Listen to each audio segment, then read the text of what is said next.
720 पैकी 720 मार्क्स त्यानं नीटमध्ये मिळवले. त्या मुलाकडे गेल्यानंतर मी त्यांचं पाहिलं. मोठं हॉस्पिटल आहे, आई वडील दोघांची प्रॅक्टिस चालू आहे. त्या मुलाचा मोठा भाऊ US मध्ये सेटल आहे, पैसा प्रॉब्लेम नाहीये, दारात 2 मर्सिडीज उभा आहेत, जंगी हॉस्पिटल उभा आहे. मग अशा मुलाला सगळ्या सुविधा उपलब्ध असताना 720 पैकी 720 मार्क मिळवण्याचं वेळ का असावा, हा प्रश्नच आहे ना. प्रश्नच आहे. मी जेव्हा त्या मुलाला विचारलं, त्या मुलानं मला जे उत्तर दिलं की माझ्या आईबाबांनी मला एक सवय लावलेली आहे की विदाउट अचिव्हमेंट काहीही नाही. Without मला achievement चॉकलेट काहीही पाहिजे असेल तर काही ना काही अचिव्हमेंट द्यावी लागेल. आणि माझ्या वडिलांनी नेहमी सांगितलेलं की नो फर्स्ट नंबर, तू मेरिट मध्ये पाहिजे पण फर्स्ट नंबर नको.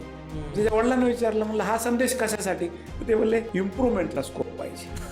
म्हणलं मग 720 पैकी 720 काय, ते म्हणले मी पोराला सांगितलं होतं एक प्रश्न सोडू नको. पोराला म्हणलं मी पहिल्यांदाच वडिलांचं ऐकलं नाही आणि तो शेवटचा प्रश्नही सोडवला आणि त्याला 720 पैकी 720 मार्क पडले. हे एक उदाहरण आहे.